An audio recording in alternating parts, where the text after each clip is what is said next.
10, 9, 8, 7, 6, 5, 4, 3, 2.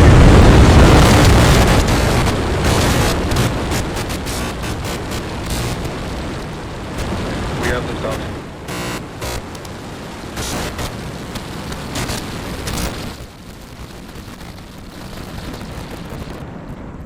Vehicle is pitching downrange.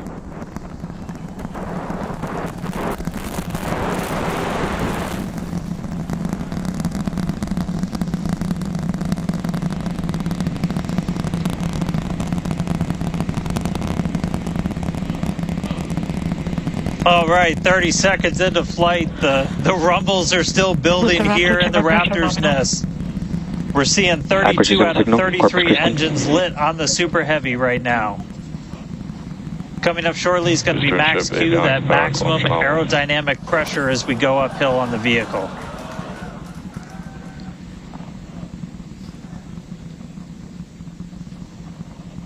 Max Q. All right, we just passed through max Q, so we're going to continue on up. We still have about a minute and 30 seconds until we get to stage separation. Starship now flying faster than the speed of sound.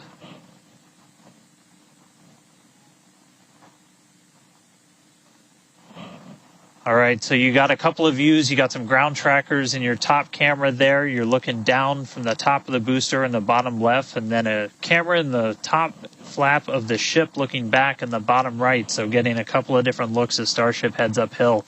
Once we get to hot staging, a lot of things happen all at once simultaneously. We're going to light the engines on the ship, starting with the RVACs first, and then the 3 center sea level engines before we're separated. All of that exhaust gets plumed out the side of the hot stage, and then the ship will separate itself. All but the 3 center engines on the booster are going to shut down, so the booster never stops its thrust while we go through this hot stage maneuver. After that, the booster is going to do its flip, start heading back, and then the ship will be on its own power on its way to space. So that should be coming up in just about 30 seconds from now. As of right now, still looking in like 32 out of 33 Raptors lit on the booster. And we'll start to see those stagger down. They're going to turn off in banks, so you'll see the lights on the bottom left screen of the engines that are active start to turn off in different groups, and you'll see those 3 center ones lit. Booster engine cut off. Ship ignition. Stage separation confirmed. Boost back burn start up. Acquisition of signal. Houston.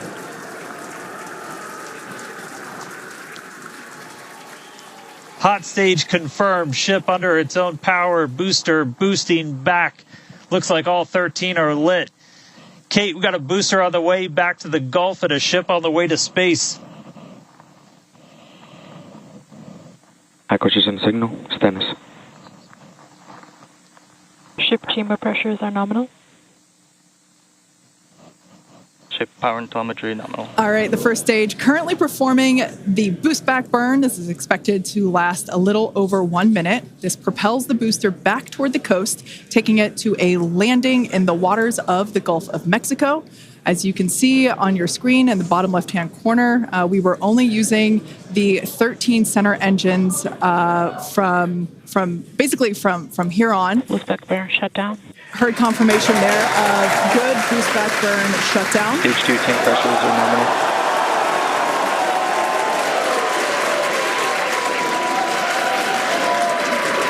Lots of excitement. So right here, this is our view of the jettisoned hot stage. As we mentioned, this is a temporary fix to help reduce the weight of the booster, the Super Heavy booster. Future iterations will have a lighter weight integrated hot stage structure that won't need to be jettisoned. Now, after we jettison that hot stage, the booster will begin to attempt its water landing in the Gulf. In the meantime, the ship will coast for about 40 minutes or so up to an altitude of 214 kilometers. And after its coast phase, it will attempt a controlled reentry, including a flip maneuver and a landing burn just before splashing down in the Indian Ocean. But as a reminder, we are not Starship attempting... trajectory nominal. Good news there. Trajectory is looking good for the ship, which is on the right-hand side of your screen.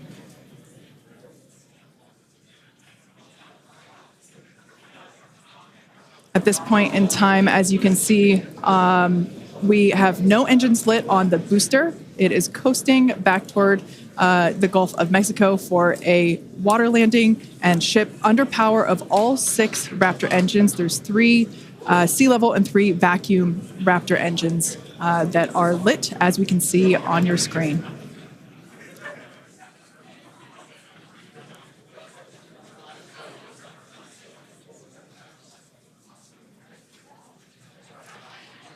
These views have been looking incredible.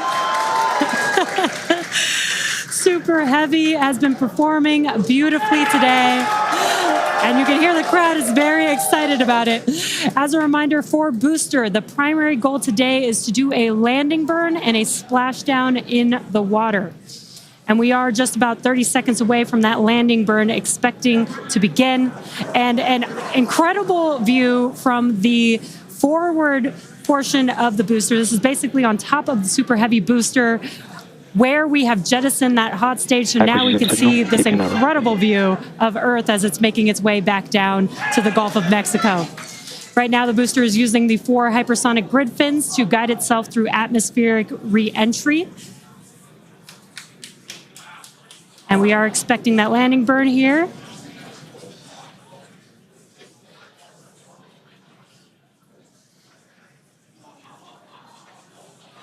And we will be igniting 13 engines, and this is a great view. On your left-hand side is 3 views from the booster, and your right-hand side a view from the ship. And you can see those grid fins on your left-hand screen rotating and turning to guide the booster, and there's that landing burn.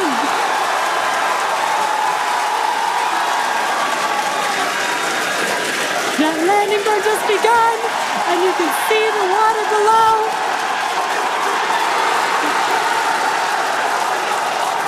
And we have splashdown.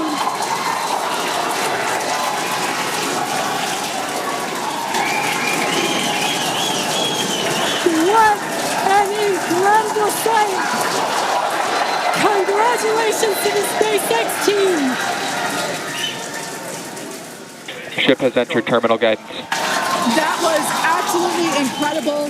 The first successful splashdown of the Super Heavy booster.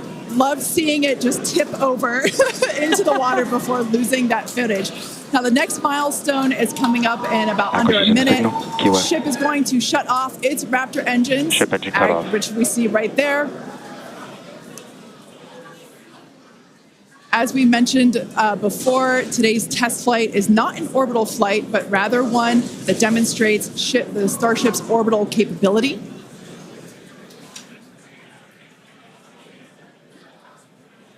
So right now, we are under power with just the 3 center Raptor engines. Expecting those, and just there we could see that those have also successfully cut off.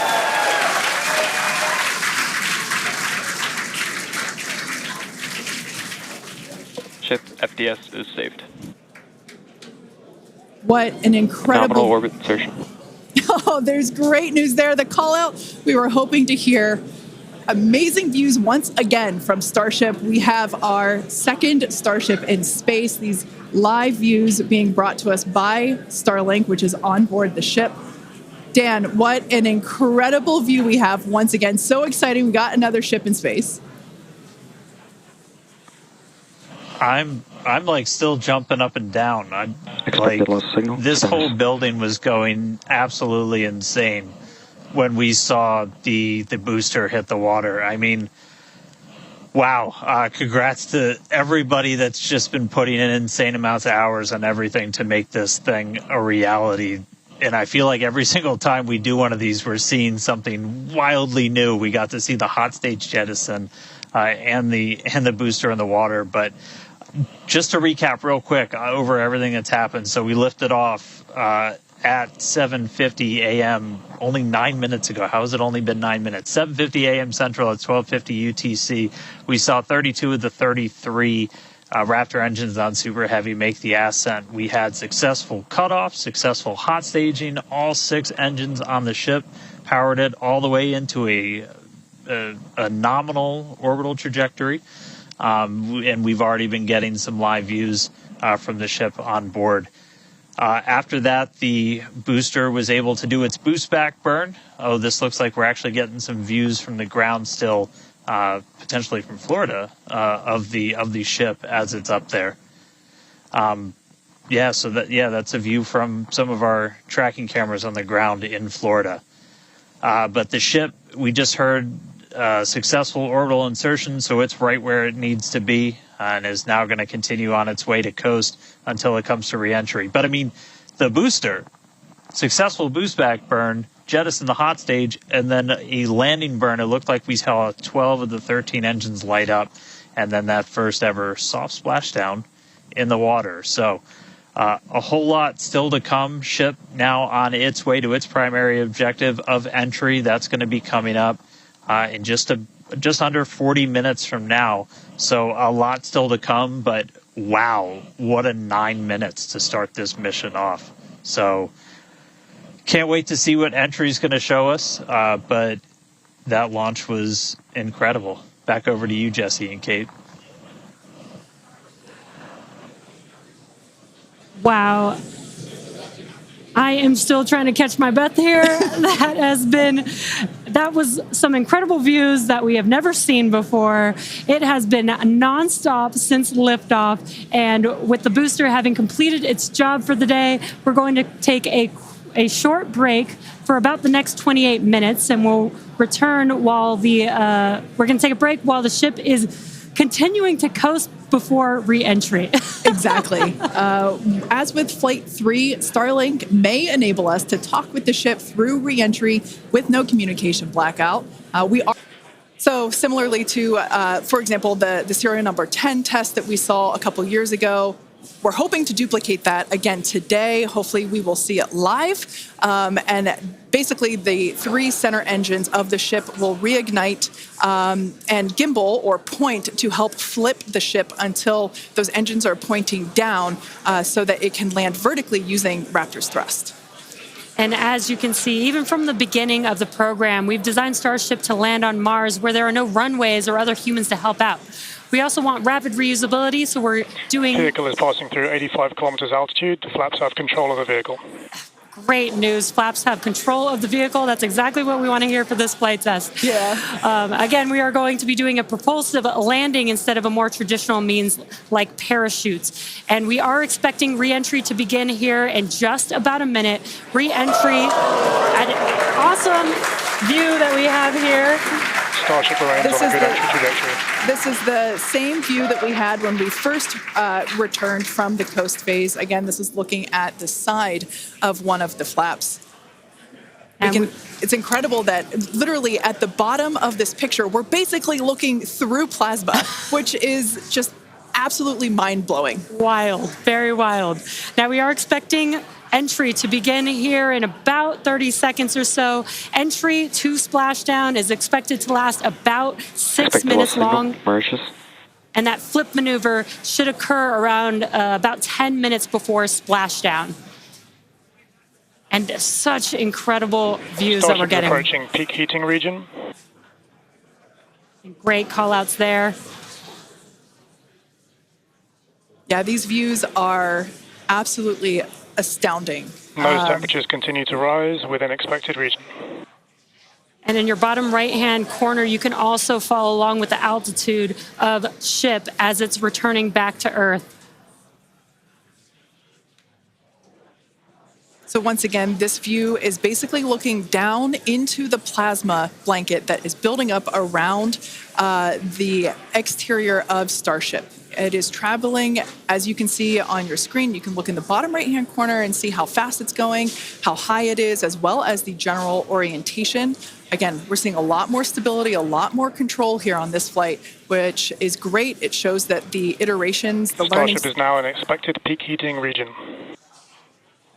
All right, great news there, telling us that this is basically the hottest point that Starship should get during its reentry. Now, the heat shield is working with the atmosphere for some free braking, okay? The atmosphere is helping to slow the Starship down. Yeah, exactly. We're not using any engines or thrust to slow the vehicle down. Exactly what Kate mentioned. We're just using the atmosphere and those heat shield tiles protecting the vehicle as it's coming through that high heat temperature. Yeah. Now, this is another one of those moments that we have been waiting for.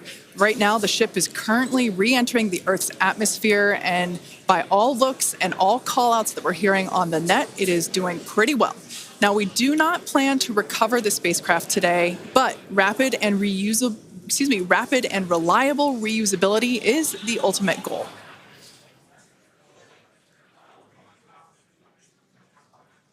And just pausing to just take in this incredible new and different view that we're seeing.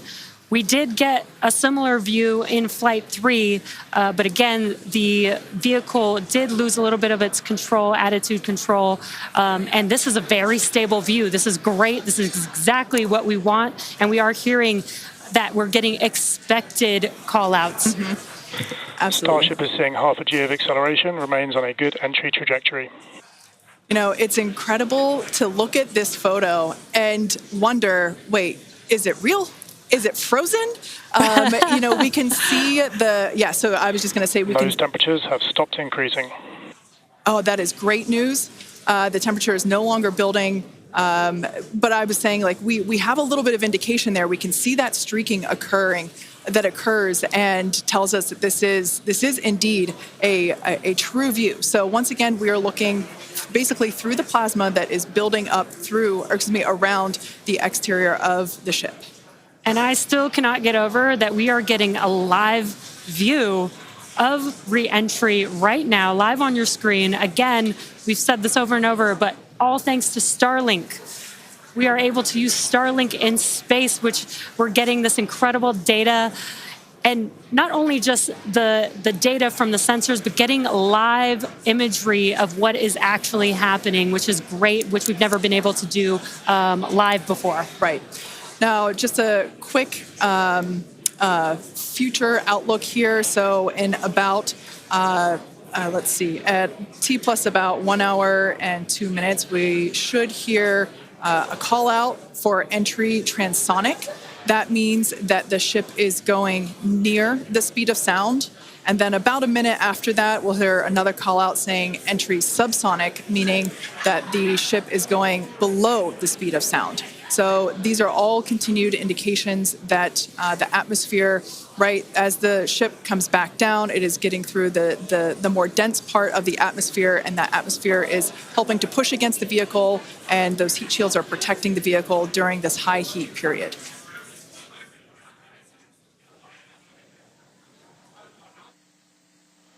Yeah, Kate and Jesse, we're starting to see as the atmosphere gets denser, you're starting to see a few more particles make an appearance in the plasma there. You can see you're looking down at the aft end of the ship in the top left, and you're seeing essentially the flame build up as we go through reentry. You've been hearing the call-outs. They're tracking things like temperatures in the nose cone, and those were right where we modeled them to be, which is really cool to see and to see in real time. But we're coming up. We're at about 67 kilometers in altitude. Our last signal with the ship on Flight 3 was at 65, so we should be making it past that point shortly. Obviously, as you guys pointed out, we're in a much better control this time as we re-entered in the right attitude, and our flaps have been steering the way so far. Once we get through transonic, that's when you've got essentially Raptor landing bird. Different areas around the vehicle where the air is either moving faster or slower than the speed of sound. We'll eventually get to subsonic, which we have some experience with. We did in our suborbital campaign. Start of rapid And chill. then Starship will Landing grid. eventually get down to its terminal velocity as it's floating down to the water. That's just about 200 miles an hour or so. We are hearing that we're starting to chill some of the engines as we are, if we make it all the way down to the water, still going to attempt a landing burn, but still a ways to go. We're at about 64 kilometers in altitude right now. We made it through what's expected to be the peak heating, but now we're going to start encountering increased pressures as the atmosphere gets thicker and thicker.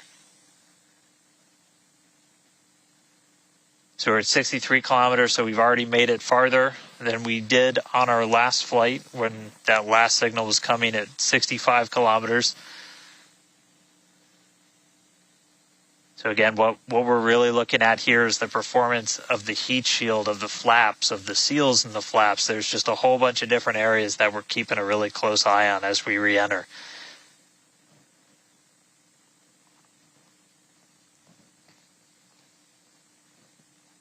Starship remains on a good entry trajectory. And looking like we're still on a good trajectory. If you're seeing little camera moves, that's the flap moving as it continues to maintain the attitude of the vehicle as it re-enters. And I mean, not just camera views, but we've got sensors inside the ship. We've got those sensors down at the very aft end of the vehicle where we pointed out we had some intentionally missing tiles, where we've got some sensors looking at just how hot it's getting around there. We intentionally put those in essentially the least critical part of the heat shield, where if you had any kind of a breach, it wouldn't be great for reusability, but wouldn't be critical for actual making it through the reentry into the landing.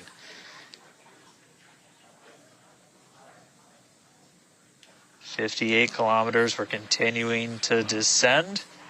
Again, right now we are over the Indian Ocean. We're actually getting closer and closer to that expected splashdown point, which is just to the off the northwest corner of Australia.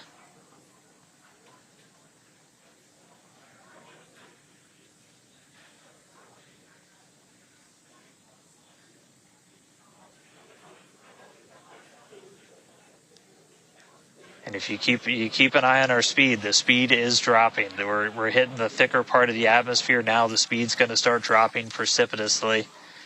We're going to start getting to transonic pretty soon, and then after that we'll get into subsonic, where we're moving less than the speed of sound. But wow, what a light show so far!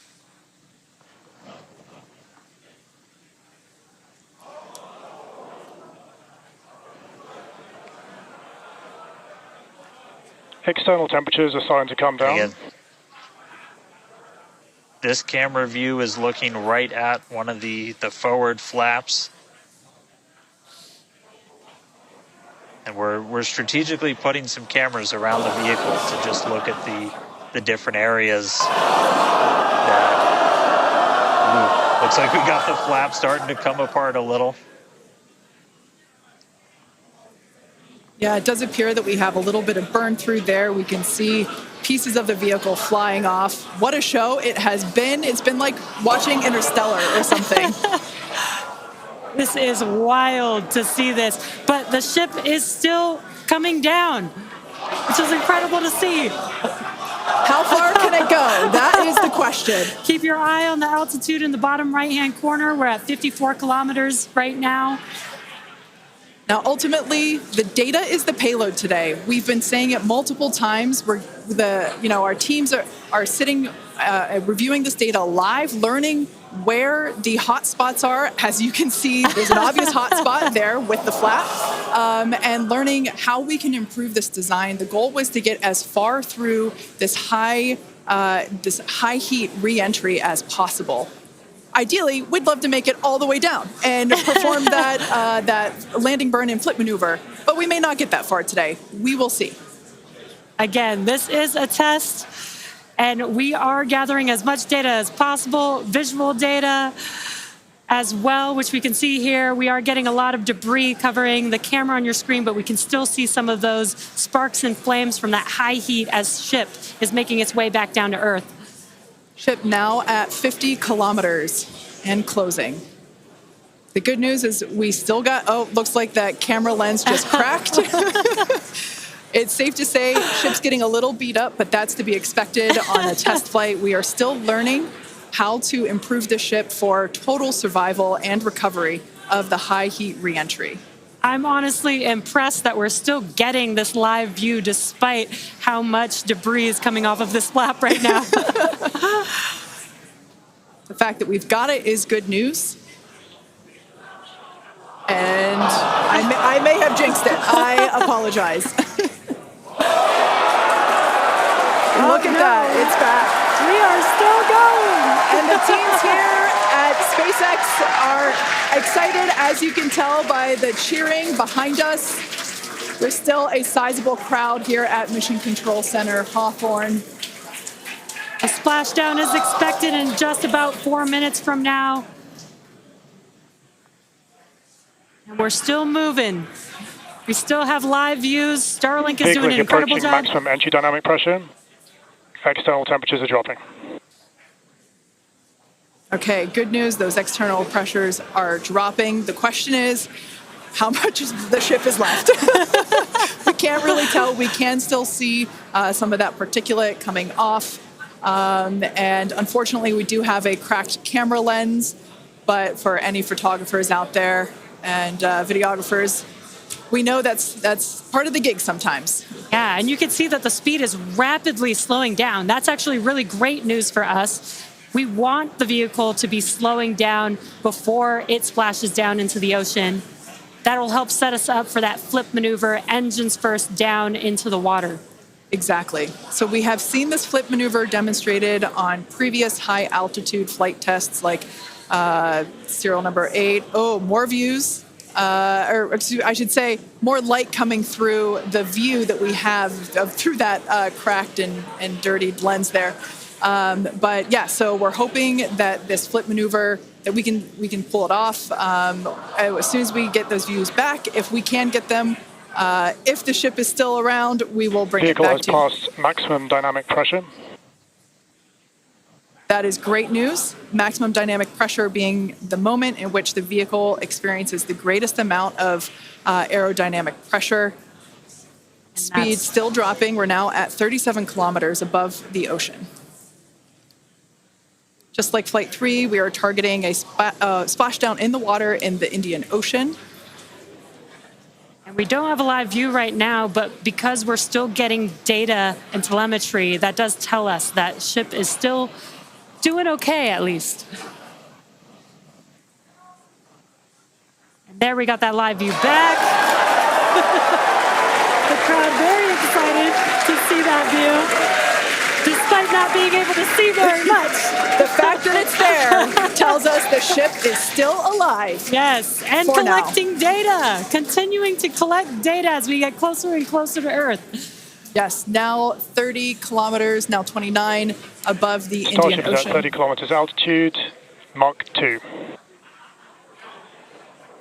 Sounds like the vehicle's traveling, as we just heard, Mach 2, which is, looks like we might, I thought maybe it might clear up. It is a little bit, now at T plus 1 hour, 3 minutes and 13 seconds into Starship Flight 4, hoping that the ship can hang on. It's probably potentially hanging on by a couple of bolts and threads, but it's still going, and that is excellent news. That deceleration is looking incredible. We're about to go under 1,000 kilometers per hour. Yeah. Starship is at 20 kilometers altitude. Now, keep in mind that even though we can't see anything, the data itself is what we really are. Starship is subsonic. Subsonic, they're telling us it's traveling below the speed of sound.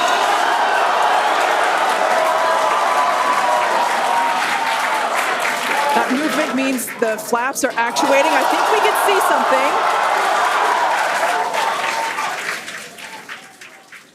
This is a nail biter.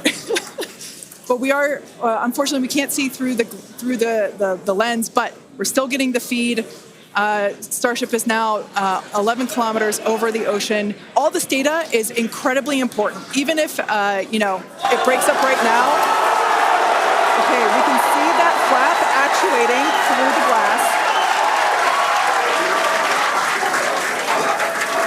Starship is passing through 10 kilometers altitude. Okay, the next milestone will be initiation of the flip maneuver and landing burn.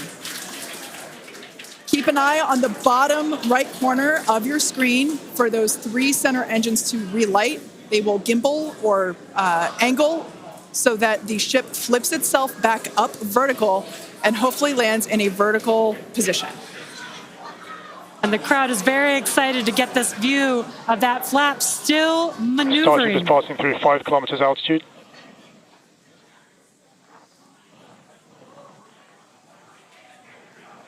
This is incredible. We're getting very close to splashdown. These fireflies are such a good sign of life right now. We wish we could see more, but we'll take it. Starship is at 2 kilometers altitude, terminal velocity.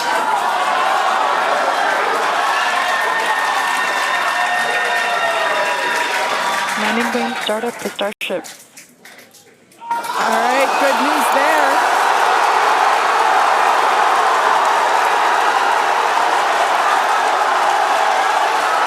Nominal chamber pressure. Landing burn startup.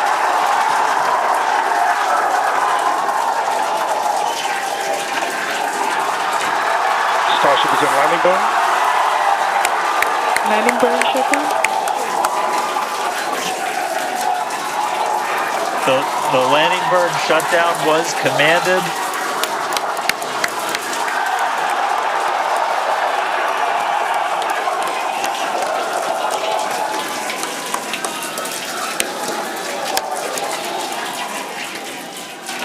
Wow. I mean, it was a little bit of use your imagination as you were going down with what we could actually see, but we were able to hear the ship did its landing burn. It sounded Starship like we might have got shutdown. 2 engines. There's the final call for landing burn shutdown, but we'll go back through all the data, but we did get confirmation that a landing burn took place. Starship made it through reentry and did its first ever landing burn.